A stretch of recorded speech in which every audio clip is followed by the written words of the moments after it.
What's up, everyone? I couldn't stay away for too long. I'm Jett Delgado, and I'm back here to bring you a special edition of The Final Cut. Now, normally here on The Final Cut, I'm sharing my thoughts on a film I have already seen. But on this collaboration with Cardinal Knights, we're going to switch it up. I'm here to talk about a few of this summer's highly anticipated blockbusters. Our first film of the summer is definitely going to be a hard one to follow, and that is none other than Doctor Strange in the Multiverse of Madness.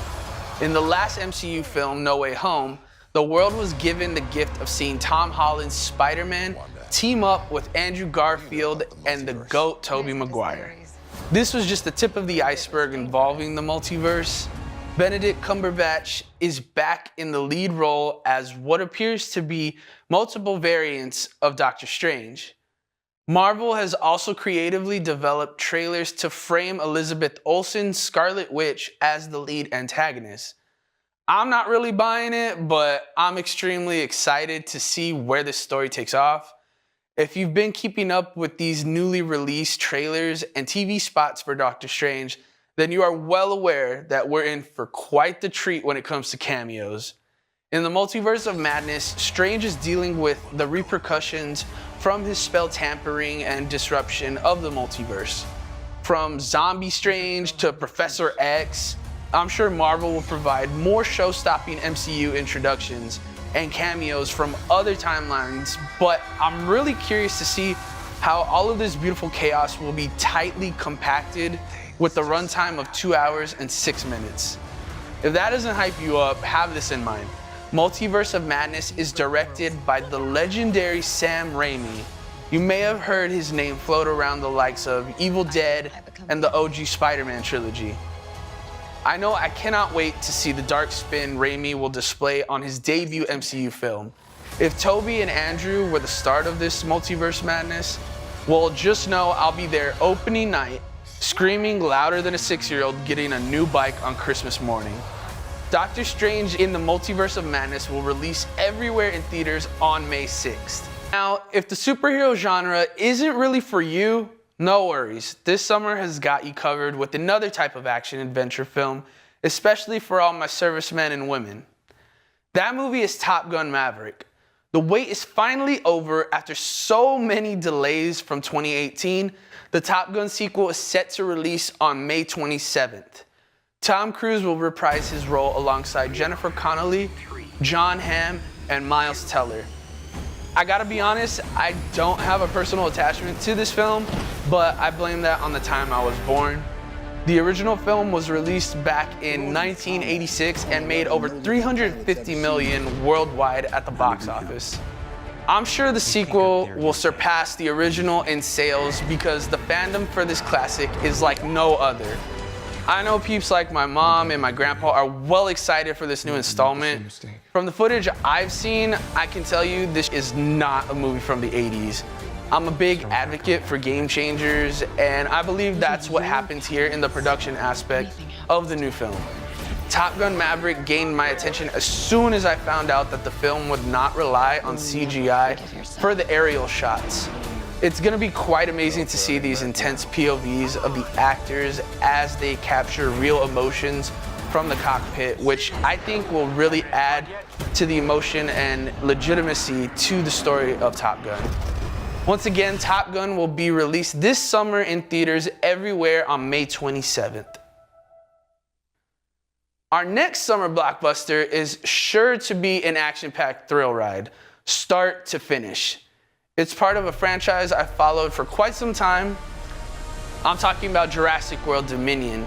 In this film, we will experience the creations of Jurassic World being released domestically and how humans and dinosaurs will coexist. I think it's safe to say that the two do not mix. The original trilogy is so groundbreaking, and I've equally enjoyed the newer vision with Chris Pratt. I was a little skeptical a while back as to how well the conclusion to this new trilogy would go down, but it really seems that Universal Pictures is going all in with this one. We've seen the films mostly take place on the islands, but now the cinematic adventure is switching up new and unusual settings and interactions with the dinosaurs that we've never really seen before. Fans will also get to witness the best of both worlds in this epic conclusion. Chris Pratt and Bryce Dallas Howard will return to their roles alongside the original cast. Sam Neill, Laura Dern, and Jeff Goldblum all teaming up in one film. I have my fingers crossed for a scene where Pratt and Goldblum are just squaring off with their sarcasm. The second it was revealed that the original cast would be returning, I was sold. If you can't tell, I'm extremely hyped to see this movie, not only for the cast, but Jurassic World never seems to disappoint with their visual effects as well. And it's not every day that we get to see chaotic prehistoric creatures on the big screen for 2 hours and 26 minutes.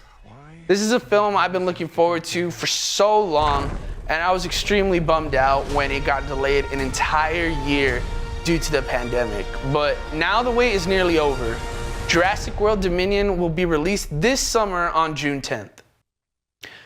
For our last film, we're going to infinity and beyond. Disney Pixar is back in theaters and presenting Lightyear.